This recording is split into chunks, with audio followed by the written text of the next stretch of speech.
böyüyüb, təbiət tanınıb və hər tərəf yaşıllaşır. Biz də bu gün burada düşmüşük ki, Novruzun gözəklərini birlikdə gedirik və alətlərimizi hamıya göstərik. Bayram neşəsi üzünüzdə heç vahisi olmasın. Bu gözəl gündə hər birimizin qəlbi sevgi ilə dolsun. Novruzun gətirdiyi bu istiliyi dostluğumuzu daha da gücləndirsin və hər günümüz bayramlarında çalışsın. Salam uşaqlar və tamaşaçılar.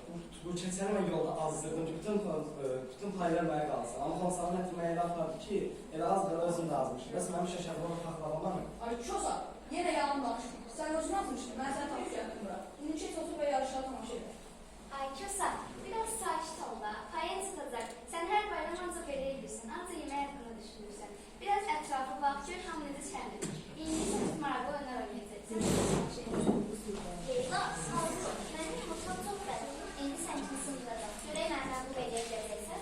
Sən daha el arxayın olma, mən yumurtam da verişdim. Mən bu yumurtanı yarışdım, siz olaraq çəkmişəm. Uşaqlar, yaxın gəlin və bu maraqlı seçir siz də var. Görək bu ilin qalibi kim olacaq? Kosa, hazırlaş. Mənim yumurtam da möhkəmdir. Sənin kimi bir quşda sındıracam. Görən kimi yumurtası daha möhkəmdir. Məhəmməd boş-boş danışma, gəl meydana, çünki mənimki sınmayacaq. Mən hakiməm, kərət gəlmək yoxdur, yumurtaları düz tutun. Heç kim yumurtasını gizlətməsin. Hazırsınızsa 1, 2, 3. İndi isə qalibi müəyyən edək.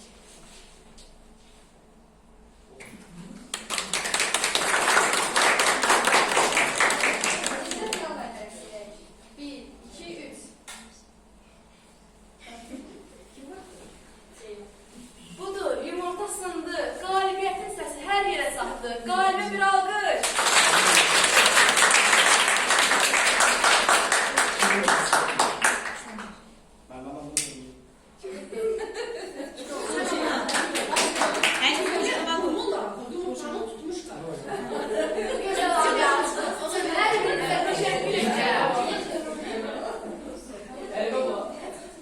İndi sizlərə uçalaqdan bütünüzü yerinə yetirək. Papağı qap yatıraq, hər kəs güzəlsin. Gərək gizli şəkildə papağında hansı şirin neymətləri qoyacaqlar. Mən də gizləndim, siz də yaxşı gizlənin ki, bizə ihtiyac görməsin. Bayram payımız olmasın, bir qoyacaqlar. Sakit ol, səslər eşidirəm. Deyəsən bu papağı doldurdular. Sakit olun, bu il papağımız dop-dolu olacaq. Çünki biz müəllimlərimizin sözünə qulaq asmışıq. Həmişə mehriban, şad və firavan olmuşuq.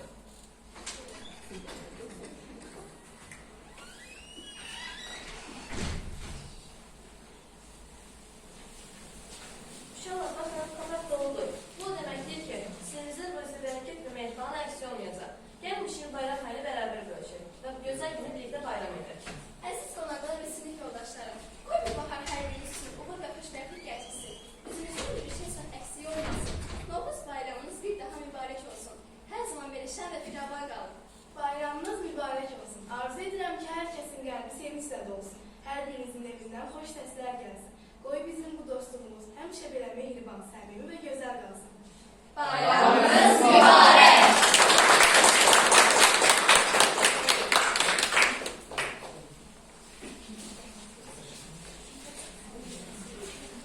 İndi isə səhnəyə rəqslərini təqdim etməsi üçün qızların sərf oldu.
tabaqlar büründü. Şəkərbura paxlava, şorbolalı yeməli, bayramların sultanı, ancaq sənə deməli. Qoz fındığın qovurğan, ağzı dada gətirər. Üzərliyim yovşanı, qada bala götürər. Tonqal çatıb uşaqlar atlanırlar üstündən. Qorxu yoxdur alovdan, göz çıxaran üstüdə. Gəlib Novruz bayramı, yandırmışıq biz şamı. Tonqallar alışıbdır, sevincimiz daşıbdır. Fərəhlənir uşaqlar, papaq atır qoçaqlar. Hər evdə aş dərmalı, şənlik göyə ucalır. Göyərib səmənilər, payla dolub siyinlər. Gəlib Novruz bayramı, sevinir, gülür hamı.